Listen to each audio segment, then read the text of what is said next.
things that I wanted to share with you. According to Pew Research, the net worth of white families in 2013 was $141,000. For black families, it was $11,000, even less than the $19,000 it was in 2007.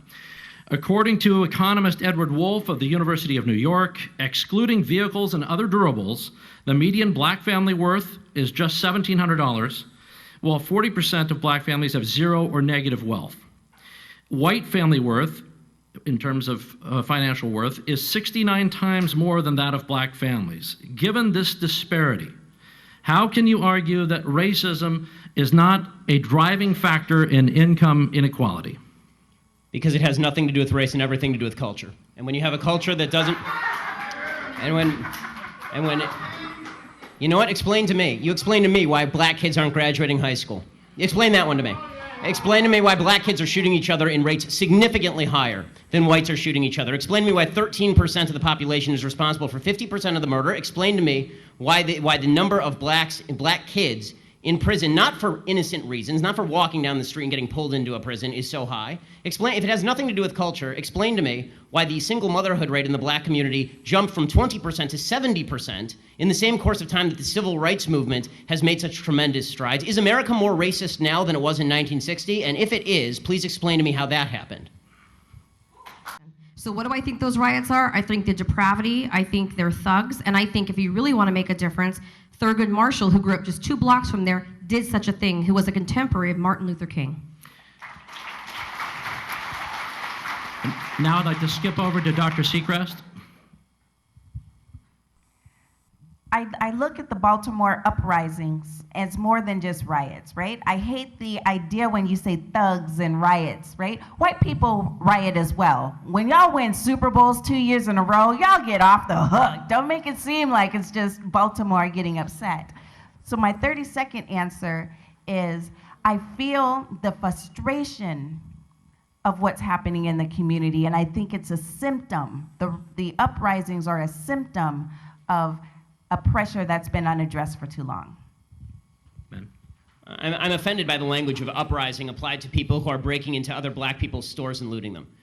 This is a lack of values. And people who are destroying private property, destroying cop cars, in an uprising against what exactly? Against the black police chief, against a mostly minority police force, against the black mayor, against the black president, against the black attorney general, against against a city council that is 9 of 15 are black and all 15 are elected Democrats.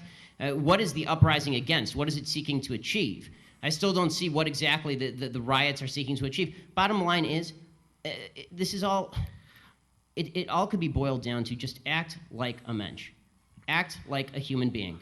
Honestly, it's not useful to riot, it's not useful to break things, it's not useful to throw rocks at people. And the idea that we're supposed to sort of correlate your level of outrage. I'm going to stick to the 30 seconds on this one. The last Charles? sentence. The last sentence. Yeah. The idea that we're supposed to correlate your level of outrage with a certain level of justification. In other words, the more outraged you are and the more angry you are, the more justified you must be, is absolute nonsense.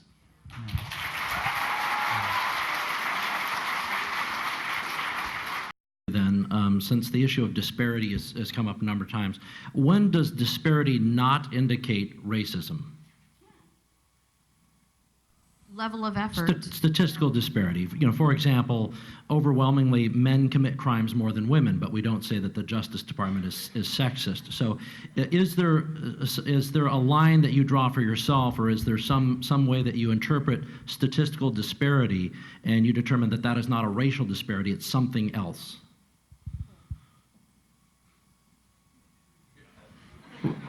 Well, we can return to it. That's okay too. Ben, do you want to? Yes. It's called evidence of racism. When there is no evidence of racism, it's probably not racism. When there is actual evidence of racism, it's probably racism. And the fact that everybody jumps from there's inequality and therefore there is inequity, just because there's inequality does not mean there was inequity. But there has to be racism. You can't say there's no racism. Without evidence? No. I'm just saying that I don't know which animal. Maybe we're talking about dogs or something. I'm talking about human beings, and I'm like, human beings are most likely going to have racial prejudices. I'm just so sorry. I'm just so sorry. I don't know. I come from planet Earth. Charles, I want to ask you a question. So your default is that when there is no evidence, racism is the deciding factor. That is no, it's not saying that. I'm just saying that you're going to have sexists, you're going to have racists, you're going to have all this stuff. I mean, I'm just saying that. I agree it exists, but the problem that I'm seeing, and this is the problem with the general conversation, is that there's no solution in simply saying there's racism out there. How does that solve anything? I mean, when you talk about there's institutional racism, what does that mean? Show me a law that is racist in intent, and we will agree. Show me a police officer who commits a racist act, like we saw in South Carolina, right, where a police officer shot a black man running away, and it was obviously unjustified, and I will agree. But you need, the idea that you can craft a narrative based on no racism because it just must be somewhere out there in the ether, that doesn't solve problems for anybody and creates more problems for people because now they grow up in a milieu and an environment where they are told that every obstacle they face is from some shadowy, nameless, faceless group who is out to get them simply because of the color of their skin. They'll never succeed in that environment.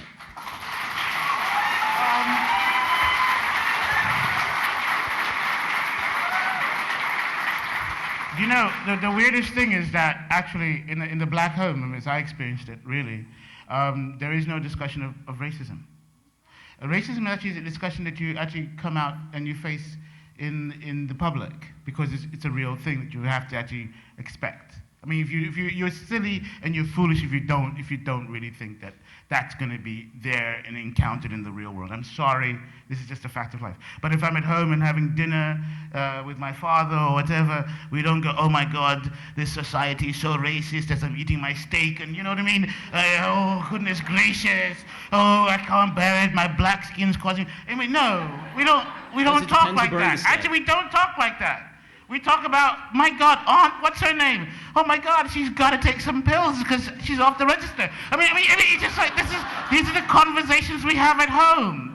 We don't have these kinds of conversations that we're having right now. At least in my childhood, we didn't have them. And I'm watching the people I knew growing up in the black neighborhood, I didn't hear anybody really talking about race when we were at the dinner table. I mean, it just didn't really pop up, unless it was an issue, it was on television, but mostly it was about family and regular life. But I disagree. I have to tell you, even in my culture, there is an underlying racism. And I know that the panel today, and especially with what's going on in America, we're talking about white on black. But I cannot wake up in the morning and not think about, intercultural racism, okay? I'm not Mexican enough. Why? Because I'm articulate and because I have straight hair and I can wear high heels.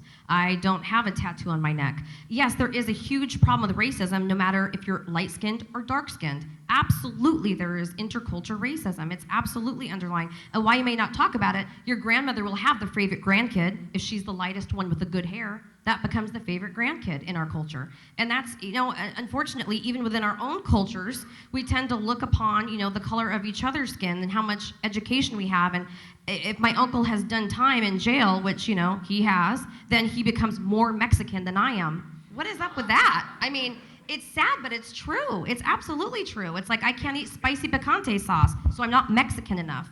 It's true, in every culture, whether it's Asian, black, Mexican, there is, while you may not have grown up talking about it over your, tea and toast. I mean, in my family, if you're not a doctor or a lawyer, you're not Jewish enough. You're not Jewish enough. It's true. That part is true.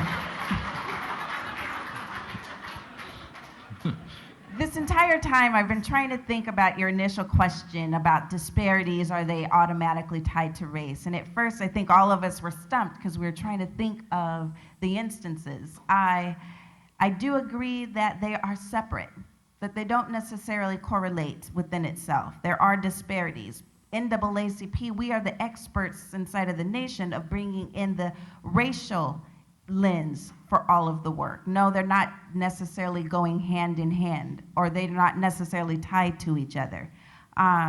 So that's how I would answer it. No, they don't have to go together. My job as a civil rights attorney is to be able to make you see race at every given opportunity, but no, it's not present in each and every single disparity. To your second... What are the standards? What are the standards of the difference? I mean, you said that you want people to see race in every single issue. Where so it's present. Where it's present. Okay, so for instance, if we're what's talking... your standard as to where it's present? Absolutely. What's my... take something as simple as if we're talking about a disparity, say men and women. My job would be to show what does that look like when you have women from a different group, communities of color. What does it look like when we're talking about a woman who's working or stuck in a minimum wage job, not as a starter, but for her career. Right. No, I guess the What does question that I'm look asking like? more And so we specifically. bring in the racial dynamic of Right. how that affects. No, I understand that. The question that I'm asking is, when do you decide something racist has occurred? Racist? Yes. When can you decide that an act of racism has occurred? Because if you have just a statistical disparity, has an act of racism automatically occurred? That was David's basic question, I think. Right. There's obviously there might be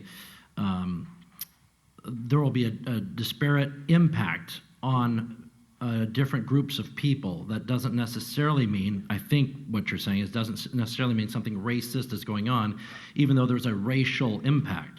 So the question was about where do you draw the line between something that might have a racial impact but is not inherently racist. Yeah. Let me move on.